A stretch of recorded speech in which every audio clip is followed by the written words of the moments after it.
side by side with the universe's greatest heroes or villains.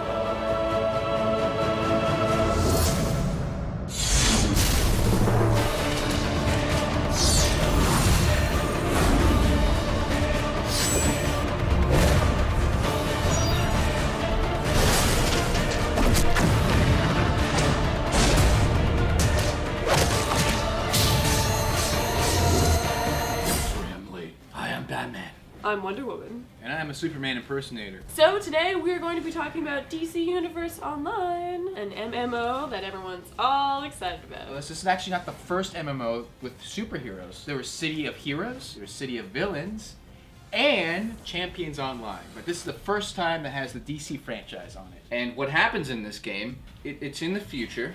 You can actually pick one side or the other, so you're good or evil. It's a little tight on Superman's crotch. So the story takes place almost at the end of the Earth. They're all fighting, and it's they're the all trailer that you've seen already. Yeah, Lex Luthor tricks Superman to come back to Earth. He finally gets to kill him. A lot of your superheroes in the future die. And you're thinking like, what? I thought That's this was in the game. What's going on? This is the end of the I'm so game? confused. Is there a glitch? And then all of a sudden, you hear Brainiac. Oh, Brainiac's coming now at the worst time. Superman's dead, Batman's dead, Wonder Woman's dead, Joker is dead. Everybody is dead, except Lex Luthor. Lex Luthor survives this apocalypse. He actually goes back in time just before this takes place and notifies the heroes. He actually teams up with the heroes and all of the other villains to take on Brainiac. And they use these things called exobites. Litter the Earth with these things. And what they are, superpowers inside of these little exobites. And they go inside us. And that's when you get to create your own superhero. And the customization in this game is absolutely amazing. If you ever dreamed as a kid you made up a superhero, you can make it in this game, and that's the appeal of this game. That's the main appeal. Run fast like Flash. You can do that. And that's what's so freaking cool. So you can choose your side. You can decide to be a superhero or a villain, and that'll decide like what kind of plot and such you follow. And then you either get to fight against or fight with your favorite villains. So the costumes are all DC style, and you can make them totally unique to yourself. You can change color scheme, you can change everything. You can choose gender, you can choose size. You can change all the skin though. Like you could have like leopard skin or cat skin or the blue glowy skin. Or you can pick an inspired character, so a character that kind of looks like Batman type theme or like Superman, etc., etc. Yeah, if you don't want to spend the time. Yeah, but I want to customize. I took a picture of my character. Check that bitch out. Jeez. You can also customize the gameplay options. There are things like morality, personality, mentor, power, movement mode, as well as weapons. You can pick out of 6 different powers. So there's fire and ice. You can actually throw the ice, or you can cover your body with the ice. Throw the fire, you cover yourself with fire. Which I do on a daily basis. Yes. Once you start to think about this and how wide this is going to open up, it really boggles the mind. And it's on a console. So far, it's working great. How wide does it open? It's pretty wide. Also for powers, there are gadgets and mental, and those are used mainly to stun bad guys. Then there's nature and sorcery, and those guys are more like healers and whatnot, so you like take care of the group members while they're kicking ass. Then you also get to pick your movement, so you can either fly like Superman. I did that. Or you can run super fast like the Flash. Yep. Or you can do like jumping and acrobatics. It's so well balanced between these, and they each have advantages and disadvantages. Superman. And then also for this, you can pick which kind of weapon you want to wield. Pick a bow, or dual pistols, or dual wielding, where you have 2 swords. That's what I pick. We're flying around, and you can see all the superheroes, real players, playing their quests and their missions. You can't find one that's not even like you a little bit. They're all completely different. And that's what's amazing to see that on a console. You should probably bring this up. PC and PS3 only. There's been other MMOs on consoles. It's not the first one. Final Fantasy, for instance. This is the first time you really get to experience an MMO on a console and actually have it work. The targeting system's not spectacular. It's probably much better with a mouse. I found it. But saying that though, this is an action MMO, meaning it's not like World of Warcraft where you're clicking on these squares Yeah, you're at the bottom actually of the clicking screen. like X You're actually and doing, square and- you're actually mashing, and it is a button masher. I found the combat a little bit more exciting, but the targeting system's a little bit tricky. It doesn't tell you anywhere in the game that your powers don't work a certain distance. You're using your powers thinking, oh, I'm gonna get him.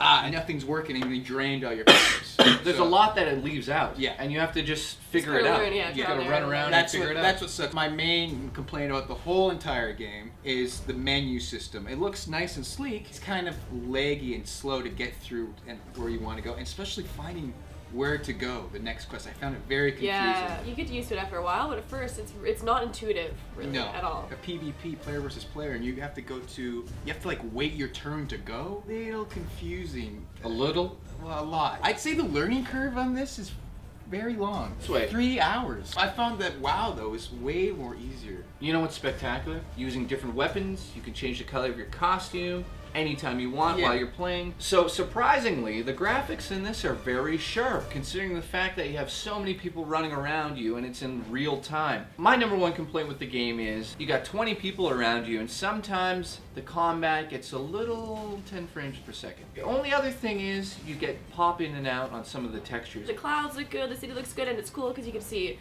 Metropolis, Arkham Asylum, Gotham. It's really, The really music's epic when you're fighting. good. I was really impressed Very by the music. heroic, like it should be. When you fly up into the air, think, oh, I'm going to watch everyone that's online in the whole game and see them all at once. No, you get real. As soon as you get past a certain height, it does a pre-render on everything below that height. And it looks like there's like gunfire happening, and then as you get closer, there's like nothing. You can't have everything, eh, Jake? That's its drawback. Yeah. But being the first MMO on a console of this magnitude, on this gen, I'm very impressed by it. Yeah. Quests are not superb. The quests are kind They of can't- repetitive. At they least in the can't- beginning, they were really repetitive. Well, I got think it was really just bored. it was just to get you into Yeah. it because Yeah, but it was just like kill these people, disarm this thing. That's MMO. That's what an MMO really? is. So the big question everyone's asking, is this worth a purchase? And the answer is not a simple yes or no. If you love MMOs, then you're gonna love this game. $15 a month. Come on, is it worth it? Yes, I think if you like MMOs, it's worth paying $15 a month. Especially if you like DC Comics, then you're gonna really like it. If you don't like MMOs, this game's not gonna change your mind about MMOs. What if no one's played an MMO? Well, then don't buy it.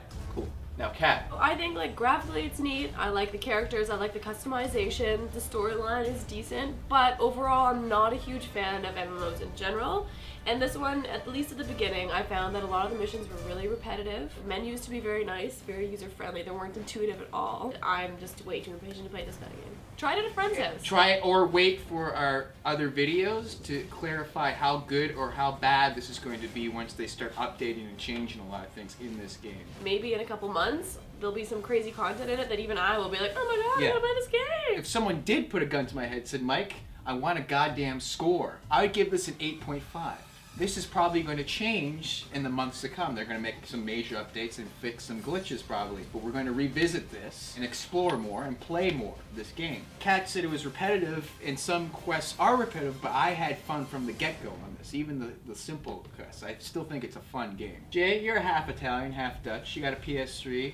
You're kind of interested. You like MMOs. Would you buy or not buy this game? DC Online is a must-own for the PS3. It's $15. You get the first month free. MMOs, the majority of them, almost all of them, have a monthly fee. So this is not like a new thing that they just woke up, let's be assholes about this MMO. Well, Let's charge them. And you're saying if you own a PS3, it's a must-own. If you like MMOs, There, thank God. if you like MMOs, They almost got you there. They What? almost got you. It's over. so I'm It's over.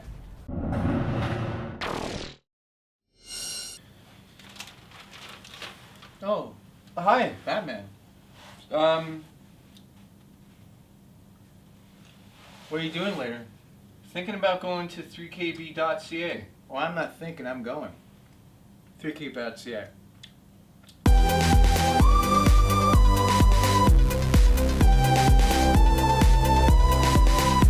3 kilobytes.